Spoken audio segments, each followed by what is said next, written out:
day number 3. It is. Don't remind me. Yeah, it's actually taken quite a long time. So, today's mission, remove the transmission. And then hopefully everything else is really straightforward. Huh. And we can get to the engine, what is it, the cam chain in there. Yeah. But unfortunately we have to pull all that off as well. Yeah, there's lots to remove. So we've moved the engine crane so that it supports the transmission. So when we unbolt the bow housing, we can lift that away. That sounds very simple. Yep. It's going to be very simple. There's not going to be any hurdles whatsoever. It should be very easy. Yep. Shall we get into it? Yep. Yeah. Time for the drive shaft. I don't want to do it by hand because manual labour is not really my thing. Yeah. Cool. So this should just come off now. Basically, yeah, I think. Does that just pull out? Yes. Yeah. Step 1 of 297. Exactly. Now it's rear-wheel drive conversion done. Yeah, we now do all these bolts in here next. Yes. So the good thing is they're very easy to see. So this thing will probably just pull apart really easy. Well, we've said this made a big claim now, so you know what this means. It's not going to be easy. So we better go buy a gas torch to get this apart. Okay. Do we pull backwards? I guess. Give it a tug. Oh, shoot. Look at that, it worked. No one was nervous. It's fine. No one was nervous at all. Cool. What should we do with this? Should we just throw it away? Is it heavy? Cool. So So that's stage 1. flex plate off probably now. Yeah. We've removed a lot of stuff off the top, but we've come across a small issue. These 6 injectors, 4 of them we've got out, 2 of them don't want to come out. So we need to come up with a plan to get them out. Yep. We're gonna weld some nuts onto a puller so we can hopefully get them out. We're expert welders, that should only take 2 seconds. Pro welder, you're about to see some honestly. Can't see. Do I have to wear this? I can't see a single thing, it's just I'm going off braille. I mean, you're missing the whole thing, man. No, it's connecting. What? No. That's connected.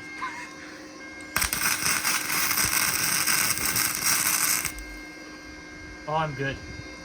That's impressive. People who actually weld are going to be like, that's the most disgusting thing I've ever seen, and the weld's not very good either. Alright, let's roll. I reckon we've got this covered. This thing on? No. Oh, okay. It won't work better if we turn it on. Alright. Oh, That's amazing! I think I found a new career. Holy shit. I reckon that's probably a good enough weld though, eh? If we cooled it off now and then put it on the puller and give it a go. I mean, that is art, isn't it? That's amazing. People would pay for that. There's no other word for it. That's terrible. You think this will fit now? Turns out we used the wrong bolt, eh? That would be so funny. This is going to be hard to screw on because someone didn't weld it straight. Don't look at me.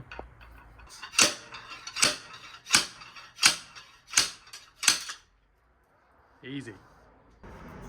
Yeah, it looks pretty used, doesn't it? Cool. So 5 down, 1 to go. I'm glad that worked though. Look, mate, you just... Uh-oh. Don't just see here, put that on that shelf away from me. Right. Next. Anyone got some free of these things going? Yeah.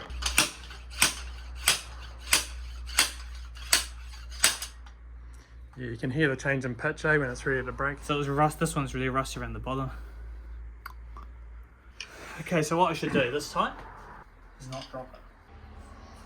Cool. Well, Okay. let's not drop anything down in those holes. Now the question is... What else can we weld? Yeah. Who cares about this motor? We need to weld some stuff. Sweet. So I guess we take these wires out. Should we take... Well, we can probably leave that there, eh? And then just undo all these bolts. And then try and pull this whole thing off. So on a Holden, there's like 3 bolts holding the head on. On here, 1,000. What's under here? Oh, finally got to the inside of the motor. Oh yeah, it's still there. Let's put it back together.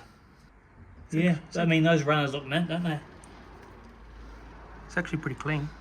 We pull this off, it's not even that. Yeah. Yep, a few more bits missing from the motor. We've got the top off. Yeah, it's held securely. Yes. Very scary. Yeah, so diff, separate it from the subframe, then we can get the sump off, got the side plate off, and now we can see you can see how loose everything is. Oh no, that's factory, isn't it? That's perfect. That's factory loose. This one here though, you get the chain stretched so everything's maxed out. Everything just looks in pristine condition. Put the tool on though, the alignment tool. Yep, so we've got the top locked That up. was perfect as it was purchased. Yep, no modification needed. So then we just have to find a way to make sure that doesn't move because I can't see any markings. Reckon that's a good way to have it? No. Is exactly how you do it. Yeah. There we go. This is McPump. McPump. Easy as that. There we go. Job done. Done. Alright, start it up.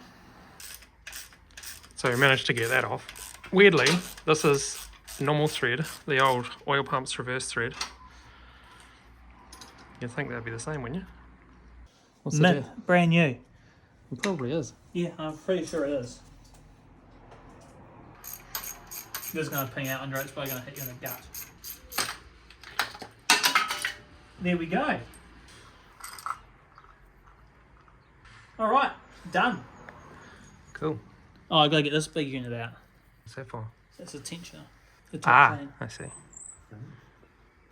One chain left. Oh, you forgot about that one. Doesn't come off, does it? I actually thought you'd moved it then for a second. I thought to myself, you got to be giving me yeah. So what you're saying is that this now will go on here, but it needs to go around here. Yeah. Now what do you do? Is it all lined up? I don't know. There wasn't much point in putting a mark on the other one then, was there? Yeah, so we're almost back together. Yep, that's done up in theory. Yep, everything should be all torqued up. I'm going to go around and check all these beforehand. Surprisingly low torque settings on these for some Yeah. reason. The only thing left is the oil pump. You reckon that goes somewhere there? Yeah, somewhere around that area. Making this look difficult. This is how BMW do it in the factory when they're new. Did you know that? Crushed over in a garage. Yeah, they don't build them in the factory. These are handcrafted. So we're going to turn this motor over, make sure it doesn't hit itself. The timing is good, I think, sort of. Well, we'll find out when it starts, won't we? Yeah. If we start hearing bad noises, Yep. then we know we did it wrong. Yep, seems good. All right, we'll start putting all the stuff back on. There's a lot of it, as you can tell. Yes. Yeah. We have to find all the screws as well. Yeah, they're just everywhere. Yeah. Power cable. Power cable. Look at this guy. Is that even part of this engine? This went somewhere. Yeah, we've made some progress. We're over the halfway mark. We've got that thing back on the engine. So it's back on the engine. It's theoretically oil tight now. Next, we need to reattach the half shafts and the diff, the front diff. Set it back on its subframe, bolt it in there with its engine mounts. And then we can start working on the top. And we're done. Well, sort of. Well, we're not finished, are we? Yeah, it's closer than it was yesterday. Otherwise, it's ready to now go in the car and be bolted in. Okay, well, All right. we'll see you when we start putting it in the car. Ciao.